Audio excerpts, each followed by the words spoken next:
Hi y'all, I'm Gray with Baratza Support. Today I'm going to show you how to clean your Vario Plus to keep your grinder running smoothly and your coffee tasting great.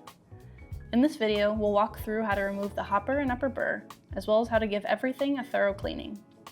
Then I will show you how to use grinder cleaning tablets for an extra thorough clean. You will need your grinder, a soft cloth, warm soapy water, the burr removal tool that came with your grinder, a non-metal brush like a paintbrush or a clean toothpick, and optionally pliers, a small screwdriver, and grinder cleaning tablets. First, make sure your grinder is totally empty. If you have a hopper full of beans, rotate the shutoff knob to the closed position to keep those safely in the hopper. For the remaining beans in the grinder, grind those through or dump them out after removing the hopper. Either way, make sure there are none left in your Vario Plus. Next, unplug your grinder from the wall. To remove the hopper, rotate it counterclockwise, then lift up. Empty the beans out into another container with the shutoff knob. Pull the portafilter holder straight out to remove it if it is inserted. With the hopper empty, wash that and the grounds bin with warm soapy water. This is to remove any coffee oil on the surface, which coffee can stick to or leave an unpleasant flavor. Either let them air dry or thoroughly dry with a paper towel or soft cloth. Do not put these or any other parts in the dishwasher. The portafilter holder can be wiped out with a damp cloth, but we do not recommend submerging it. If you would rather not clean with water, we recommend at least wiping these parts off with a soft cloth in order to get off as much oil and old grounds as possible. Now let's remove the upper burr so that way we can give both burrs a clean.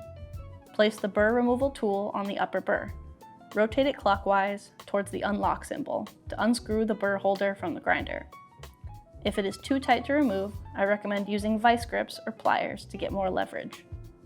Thoroughly brush off the burr and holder, paying special attention to the threading on the burr holder itself. If you need something stiffer to remove all the coffee, something plastic or wooden like a toothpick can be used. Avoid using something metal so that the burr and holder are not damaged. Do not use any water or any liquid to clean these parts.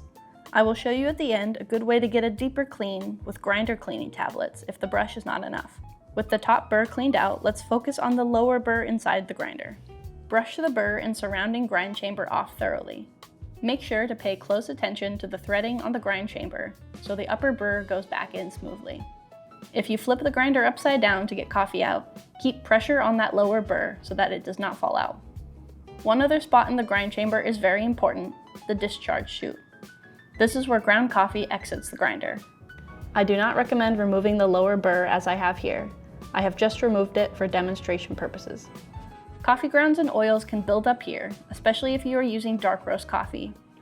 If there is a lot of coffee built up, it may be hard to see, but that also means it's very important to be thorough in this cleaning to avoid issues in the future. If the coffee has nowhere to exit, it will damage the grinder. Use a small, stiff object like a paperclip or a small screwdriver to push any ground coffee out of this area and out of the discharge chute. If you are having difficulty reaching the chute area, you can remove the lower burr by unscrewing the 3 screws from the holder. We do not recommend pulling the lower burr with its holder completely out of the grinder, like this, as it can cause some issues on reassembly. You can get a deeper clean by brushing out from the bottom of the discharge chute as well. Your clean chute should look like this when you're finished. Be thorough. If you found there was a lot of coffee sticking in this area, it can lead to clogging if left in place. Now that the basic cleaning is complete, let's reassemble.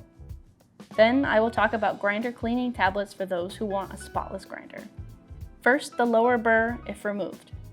Screw back in the 3 screws with a flathead screwdriver.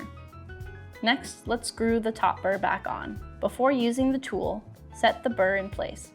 We want to avoid cross-threading the burr, so rotate it clockwise until you hear the click of it settling into the threading. Then, rotate counterclockwise to screw on. Tighten the last bit with your burr removal tool. It just needs to be finger tight, as it will tighten itself automatically as you grind coffee. Now, the hopper. This line on the hopper fits into the groove of the grinder. Twist counterclockwise so that the shutoff knob is pointing to the rear of the grinder. You should hear a soft click as it activates a safety switch. Push either the portafilter holder or grounds bin into place. And do not forget to set the shutoff knob to open before grinding. Now just plug the grinder back in and reassembly is complete.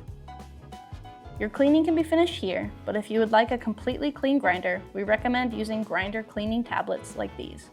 These tablets are designed to be ground in a coffee grinder without leaving any lasting flavor, and will not damage your grinder if properly used. We cannot say the same for grinding rice for a cleaning, which we do not recommend. We recommend following the directions on the tablets you purchased, but here are the general steps. Adjust the grind settings to 5M in the middle of the range.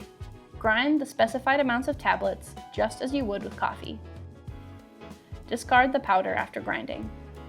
Then grind a small amount of coffee through and discard. This is to make sure that no cleaning powder is left in the grinder afterwards. We always recommend completing the basic cleaning with a brush before using the grinder cleaning tablets, so you end up with a much cleaner grinder at the end. If coffee is starting to build up from coffee oils, the cleaning tablets alone will not clear it out. Now your Vario Plus is spotless.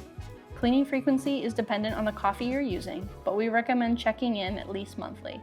If you are using particularly dark coffee, or if you ever use flavored coffee, cleaning every other week may be necessary, since those types of coffee are very oily compared to light roasts. For troubleshooting tips or if you have any questions, please reach out to Baratza support at baratza.com. Thanks for watching, and happy grinding. Baratza, we grind, you brew.